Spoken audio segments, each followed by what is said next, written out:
అందరికీ నమస్కారం అండి. ఈరోజు ఆనపకాయ పులుసు పెట్టానండి. మేము ఎలా వండుకుంటామో మీకు వీడియోలో చూపిస్తున్నానండి. ఫస్ట్ నూనె కాగిన తర్వాత కొంచెం ఆవాల గింజలు వేసానండి. తర్వాత టమాటా కోసి కట్ చేసి కొంచెం పసుపు వేసి సాంత మగ్గనిచ్చానండి. టమాటా ఊరికనే మగ్గిపోతుంది కదండి. ఆనపకాయ మామూలుగా తోలు తీయకోకుండా అట్లానే పెట్టేశానండి. బాగుంటుందండి. మనకి స్టమక్ కూడా తిన్నా సరే హెవీ ఫీలింగ్ లేకుండా లైట్గా ఉంటుందండి.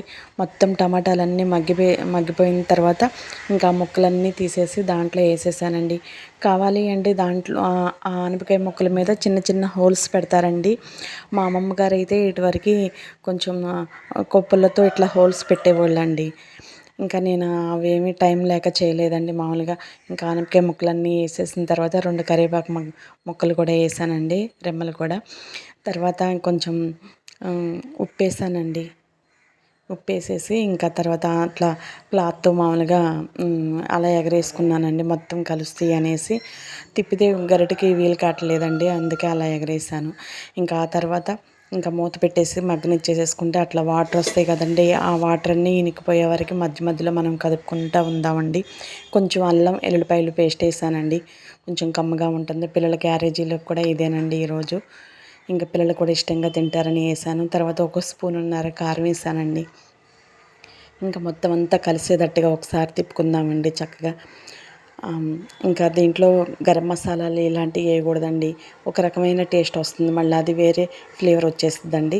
అల్లం వెల్లుల్లిపాయల పేస్ట్ ఒకటే వేసాను. అది కూడా వేసిన తర్వాత చాలాసేపు ఉడికించుకుంటాం కదండి. ఇంకా తర్వాత చింతపండు పులుసు కొంచెం గుజ్జు తీసుకుని నిమ్మకాయ సైజ్ అంతా చింతపండు నానబెట్టుకుని ఇంకా ఆ పులుసు పోసేస్తానండి. అంగోనండి చక్కగా కమ్మగా ఉంటుంది, బాగుంటుందండి. కావాలంటే దీంట్లో సాంబార్ పొడి కూడా కొంచెం లైట్గా వేసుకోవచ్చండి, కానీ నేను వేయలేదండి. ఎందుకంటే మర్చిపోయానండి నేను. ఇంకా హడావుడిలో పొద్దున పూట కొంచెం హడావుడిగా ఉండిద్ది కదండి, మర్చిపోయాను. ఇలా కొంచెం చిన్న బెల్లం ముక్క వేసానండి. ఇంకా మధ్యలో అలా కదుపుకుంటూ ఇంకా మూత పెట్టేసి ఉడికించుకుందామండి.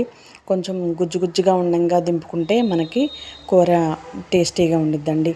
తర్వాత కొంచెం 2 పచ్చిమిరకాయలకి తీసి 4 ముక్కలు చేసి అవి కూడా వేసానండి. నూనెలో వేసుకోవచ్చు, కాకపోతే ఇలా వేసుకుంటే కొంచెం మనకి తినటానికి బాగుండిద్దండి, పుల్ల పుల్లగా.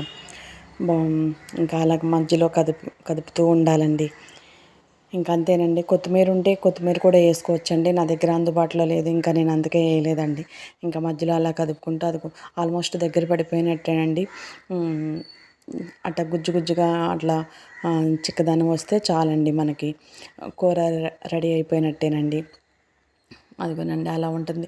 ఆనపకాయ ముక్క కూడా చక్కగా ఉడికిపోయిద్దండి. రెడీ అయిపోయిందండి మనకి కూర ఆనపకాయ పులుసు. ఉంటానండి, మరో వీడియోలో మళ్ళీ మీ ముందుకు వస్తానండి.